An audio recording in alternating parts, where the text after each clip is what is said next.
Frank Parker wasn't a fan of long drives. One day, he got offered a short-term job in a small town across the state line. The deal was just too good to pass up. A small company that specialized in restoring old buildings needed an expert. Frank was a top-notch historical architecture specialist, so he agreed to take the job. He got to the town by evening. The sky was gray, it was drizzling, and the thick forest seemed to squeeze the narrow roads like it was closing in. When Frank got to the center of town, he saw an old hotel. Victorian-style building, faded, peeling sign. However, there were lights on inside. He could see a warm glow through the curtains in the windows. He decided not to look for anywhere else. "Welcome," said the elderly concierge with a pale face and an overly polite smile. "You'll be staying in the room 616. "That's pretty high up," Frank mumbled. "Weird for a 5-story building." The old concierge just smiled and said, "Our floors here, they're a little different." The hallways were narrow with heavy old carpets like something out of a classic movie. Frank's footsteps echoed softly, even though it felt like the place was empty. When he got to room 616, something seemed off. The door was scratched up, tiny marks like from fingernails or claws. Inside, it smelled like damp air and incense. The room was lit by a warm, old-fashioned lamp. Heavy curtains, a 4-poster bed. Everything looked frozen in time, like Frank had stepped right into the past.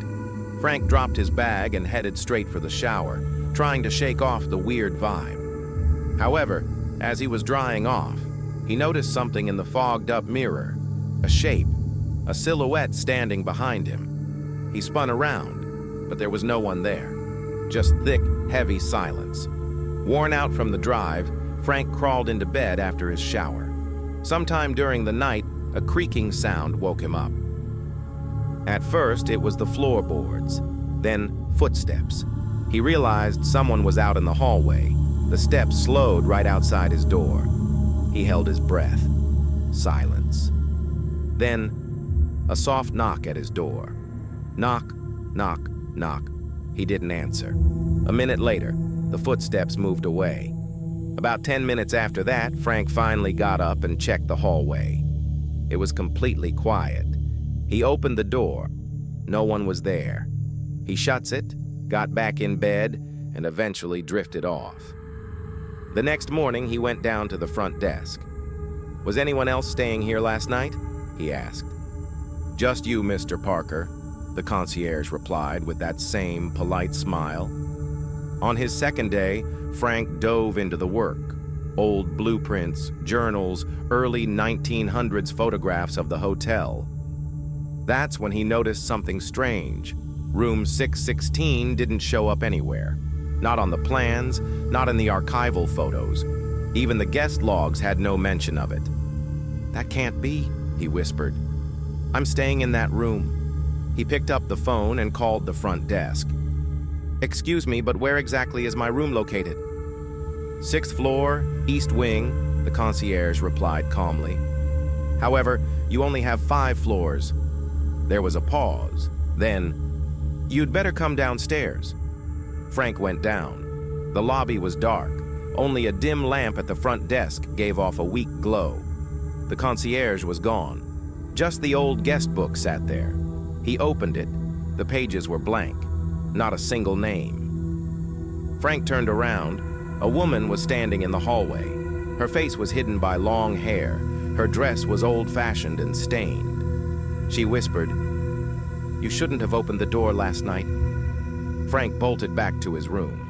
He slammed the door and threw the chain lock on. However, the bathroom mirror had fogged up again, even though he hadn't taken a shower.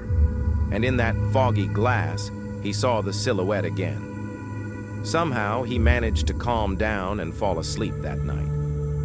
However, again, he woke up, this time at 3:16. The clock blinked once, then went dark. The room was pitch black. However, the closet door was cracked open. He knew he'd shut it. Slowly, he walked over and swung it wide. Nothing. Empty. However, when he turned around, the room had changed. The curtains were shredded.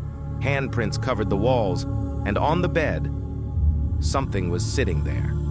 A shadow, with eyes like hollow black voids. "This place doesn't belong to the living," a voice said. Frank collapsed.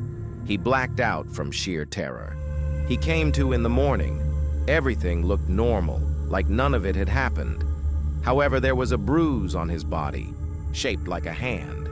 He decided to quit, just wanted to get the hell out of that town. Threw his stuff together and rushed down to the front desk. The old man was gone. The front door locked. The windows boarded up. Not a single soul around. He ran up the stairs trying to find a back exit.